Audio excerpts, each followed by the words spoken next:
درود به همگی، امیدوارم هر جا که هستین سالم و سلامت باشید، کنار خانواده‌تون باشید، لباتون خندون باشه. قبل از هر چیزی میخواستم بگم که این ویدیو رو تقدیم میکنیم به تمام تاجی‌های عزیز، به خانواده آقای کارگر جمع و همچنین صابر کاظمی عزیز که از دستشون دادیم. روحشون شاد باشه و واقعا امیدوارم غم آخر خانواده‌های این عزیزان باشه.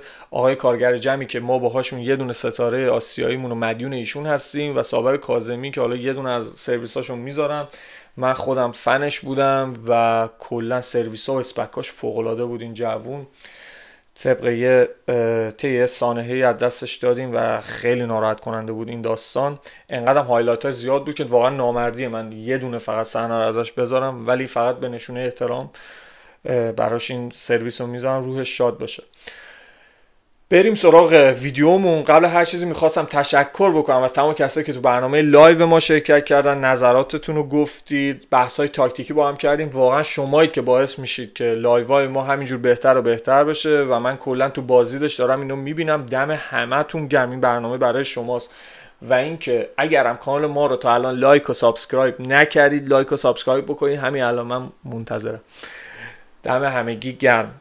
یه سری آیتم هم جدید اضافه کردیم.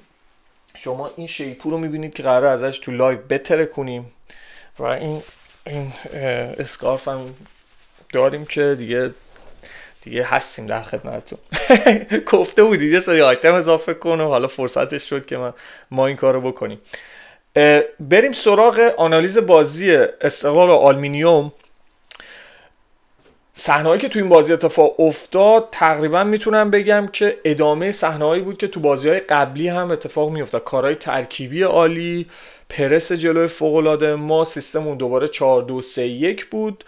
بازی رو اینجوری با این فرمیشن شروع کردیم، فرمیشنی که دیگه جا افتاده. موقع حمله 4-3-3 میشیم، وینگرامون برمیگردن عقب به دفاع کمک میکنن و موقع حمله هم سعی میکنن یک دمغل یکا رو بردارن و کلا نقطه قوتمون تو این چند تا بازی وینگرامون بوده. خیلی خیلی ویدیو جذابیه، یه کافی چایی بذارید کنارتون با ما باشید. من صحنه‌های بازی رو دونه بدونه میرم جلو و این صحنه‌ها رو میخوام با یه سری از حرکت‌های بازیکن‌های دیگه مقایسه کنم. میخوام نشون بدم که سطح فوتبال استقلال این روزا واقعا به نظر من فراتر از سطح فوتبال ایران، لیگ ایرانه و این هم که دارم میگم با این شرایطی که اگه زمین خوب باشه. خب اگه زمین مزخرفی تختی اینا باشه خب نمیتونیم فوتبال بازی کنیم، ولی وقتی زمین سالمه میتونیم پاسکاری بکنیم. این اتفاقایی که میفته. صحنه اولی که میخوام نشون بدم حرکت فوق‌العاده انفرادی یاسر آسانیه که باعث شد که خطا تابلو بود و اینکه پنالتی رو گرفت و به گل تبدیل کرد. یاسر آسانی منو خیلی یاد حرکت‌های ساکا و نانی مدویکی میندازه. نانی مدویکی هم من ویدیوشو براتون میذارم ببینید. میاد عقب توپگیری میکنه، بازیکن حریف رو به خودش جذب میکنه، پاسو میده، میره پشت دفاع و حالا یا میکشه تو عرض یا همونجا با دروازه‌بان حریف تک به تک میشه و توپو به گل تبدیل میکنه. یه وینگر کامل هستش. یاسر آسانی هم دقیقا این روزا میبینیم که برمیگرده تو کار دفاعی به صالح کمک میکنه. تو موقع حمله هم که چسبیده لب خط و یک دمغل یکا رو برمیداره. یه دریبل دو طرفه خوشگلم از آسانی دیدیم. من این دریبل دو طرفش همون لحظه که اتفاق افتاد منو یاد حرکت وینیسیوس جونیور انداخت. حالا این ویدیوش هم براتون میندازیم ببینیم. من خیلی با این ویدیوها حال میکنم، امیدوارم شما هم لذت ببرید. بعد از این صحنه یه شوت سنگین دیدیم از منیر الحدادی. منیری که این روزا خیلی آماده است، یعنی اون کسایی که فقط با علی شاهش مقایسه میکردن منو یاد اون صحنه پایتخت میندازه که براتون میذاریم. برای من این پر کالباس میمونی. برو با دوستات بازی کن. برو. آره. حتی این صحنه منیر، این شوت منیر الحدادی که پاس کاتبک به عقب داد و منیر شوتید، منو یاد اون حرکت ترکیبی آرسنال جلو برایتون انداخت چند روز پیش که یه سری کارهای ترکیبی کرد، تیمو داد عقب و ایتن رانیری توپو گل کرد.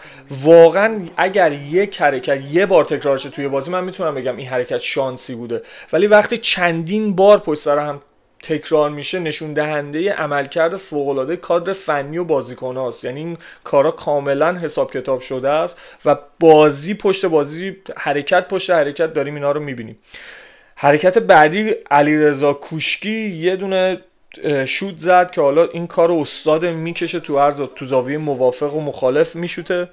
بازم این حرکتش رو میخواستم با یه حرکت نانی مدویکی مقایسه بکنم که میکشه تو عرض و میشوته.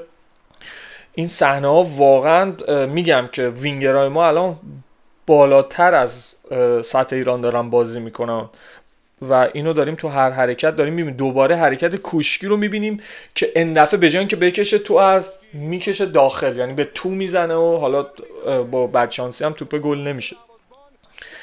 حرکت بعدی که میخوام ببینیم، اینا همه صحنه‌های موقعیت‌های خطرناک استقلاله. حرکت مهران احمدیه که من راجع به مهران صحبت بکنم. مهران جزو بازیکن‌های خط‌شکن ما، بازیکنیه که توپ به پاش میچسب و خیلی دریبل زنه، جزو 3 تا بازیکن برتر دریبل زن کل لیگ این بازیکن و فوق‌العاده است. من خیلی کم راجع به مهران به نظر من تو سایت ها و تو سوشال میدیا اینا صحبت میشه. من میخوام که راجبش بیشتر صحبت کنم. مهران امسال برای ما عالی بوده، دمش هم گرم. امیدوارم با همین فهمون بره جلو. کلا اون وسط وقتی توپ دستش میاد آدم حس میکنه که ممکنه یه اتفاقی بیفته. من نمیگم که 100% مهران احمدی بازیکن بازی سازه و اون خلا رو پر میکنه، ولی به نظر من عملکردش امسال با پاسای خط شکنش، با حرکت‌های پا به توپش کارو برای ما داره در میاره. خواستم اینو راجع به مهران بگم. گل دومم که الحدادی با پاس خوشگل کوشکی زد. من فقط راجع به گل که عالیه، حالا دروازه‌بان اونا یه اشتباه هم کرد، توپ از دستش در رفت. قبل از این چند تا توپو سیو کرد، حالا این توپ رفت تو گل. عملکردش قبل از این گل خیلی خوب بود گلر اونا. گل خیلی قشنگ بود، پاس کوشکی خیلی قشنگ بود، ولی کار ترکیبی و زمانی که این گل زدیم قشنگتر از خود گل بود. دقیقه 47 وقتی داور 2 دقیقه فکر می‌کنم وقت اضافه اعلام کرده بود، بازیکن‌ها گیواب نکردن و به فکر نیمه نبودن و داشتن کارشون رو انجام میدن. با یه همکاری بین گودرزی و علیرضا کوشکی و مهران احمدی فکر می‌کنم سمت چپ باعث شد که کوشکی راه بیفته و این پاسو بده. وقتی یه تیم تو دقایق و ثانیه‌های آخر نیمه اول و نیمه دوم گل میزنه، نشون دهنده وظیفه شناسی بازیکن‌ها که میتونه تو اون مواقع به بازی فوکوس کنن بازیکن‌ها به جای اینکه به نیمه اول یا آخر بازی فکر بکنن. خیلی راضیم از این طرز فکر که تا زمانی که داور سوتو نمیزنه بازیکن‌ها پرس میکنن، بازیکن‌ها به فکر بازیشونن و به فکر چیزای دیگه نیستن. این گل یه منتالیتی قوی رو داخل تیممون میرسونه. من راجع به گل آلومینیوم اصلا نمیخوام صحبت کنم که نیمه دوم این موقعیت بعدی بازی بود. دلیلش هم اینه که گل آلومینیوم اصلا به نظر من پنالتی نبود. تنها جایی که من باور کنید من اصلا چک نکردم ببینم که معمولا همیشه چک میکنم نظرات داورای خارجی رو، مخصوصا راجع به صحنه ها.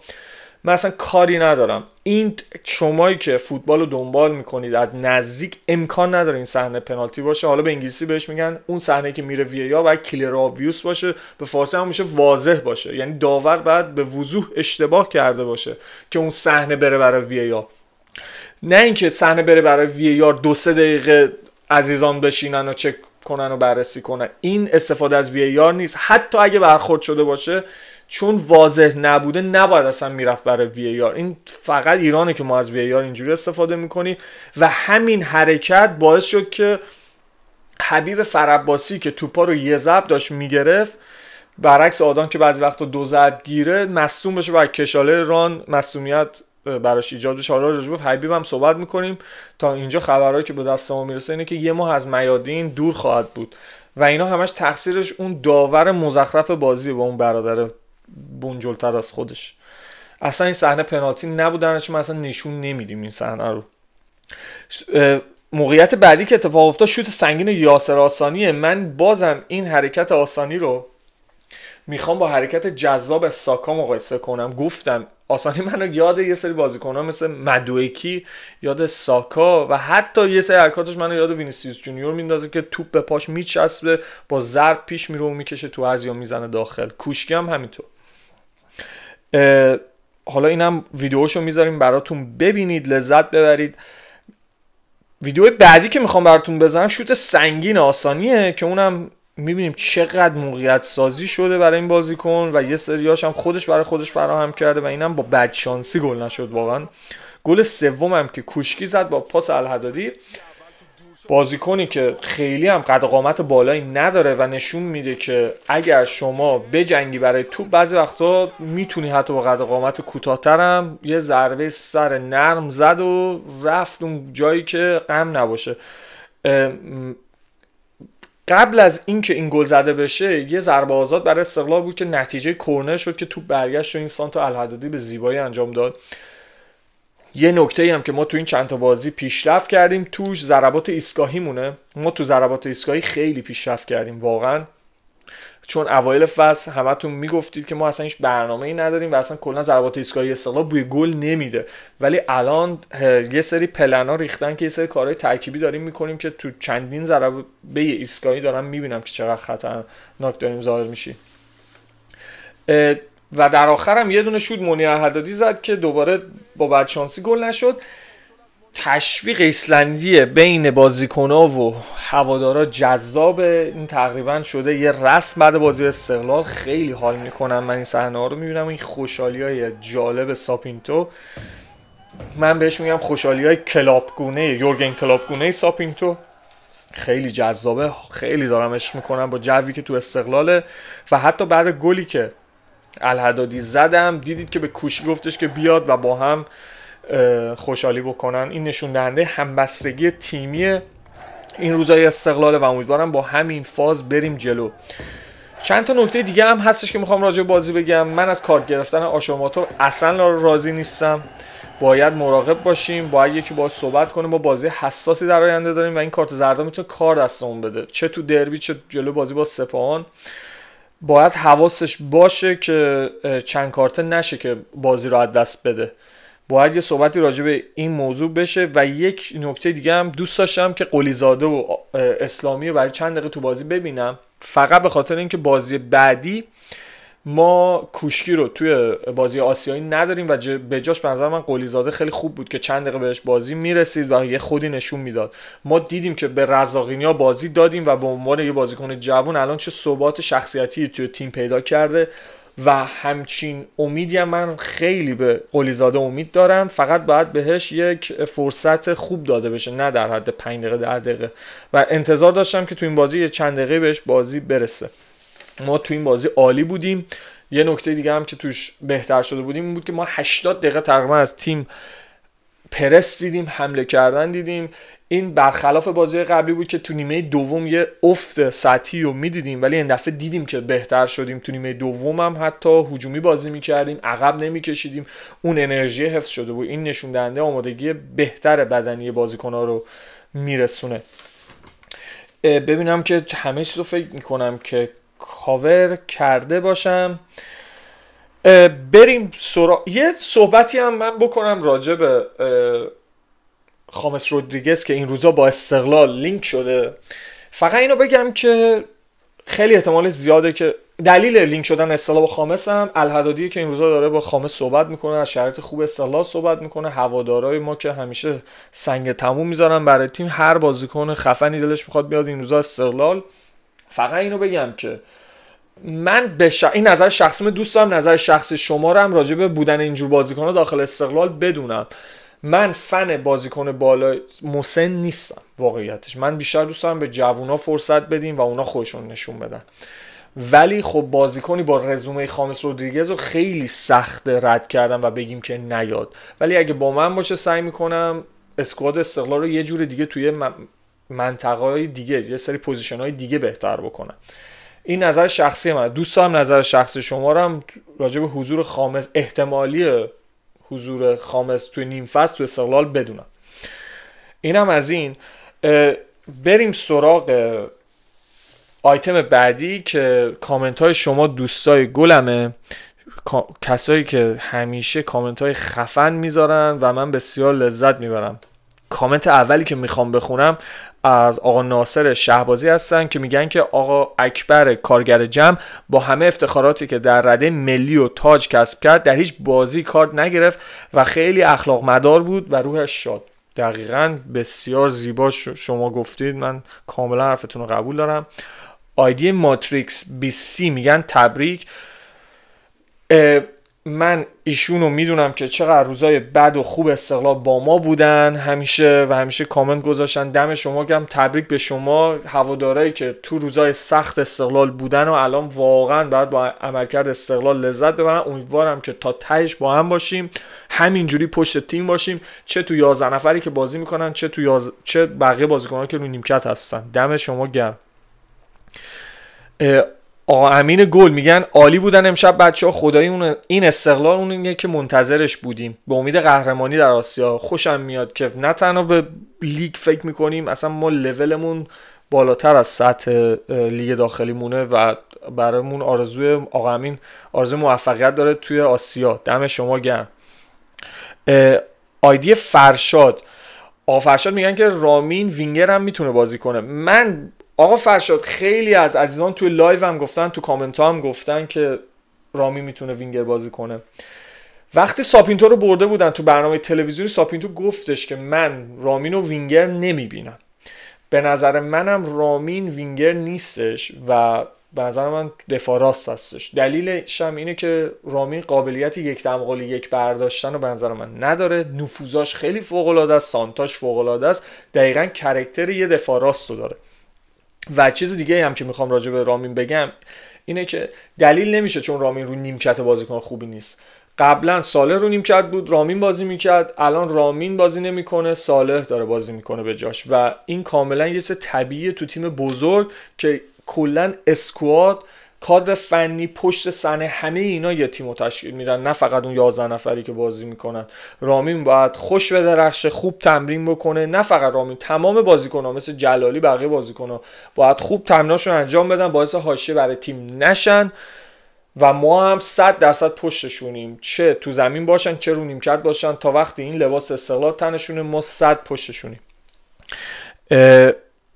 آیدی بعدی آقا احمد که همیشه کامنتار خیلی خفنی برام میذارن، میگن الان توجه کرده باشه همه تیم‌ها از جوان‌ها بیشتر دوندگی میخوان و ساپینتو قشنگ فهمیده و میبینم که تمام بازیکن‌ها مخصوصا هافبک‌ها با چرخش‌های مناسب کلاً بازیکن رو خسته میکنن و با پاس مناسب خارج میکنن بازیکن. منظورشون بازیکن‌های حریفه که ما با پاس‌های تو در بازیکن‌ها رو، مخصوصا بازیکن‌ها میانی حریف رو داریم از بازی خارج می‌کنیم. دم شما گرم، خیلی کامنت جالبی بود.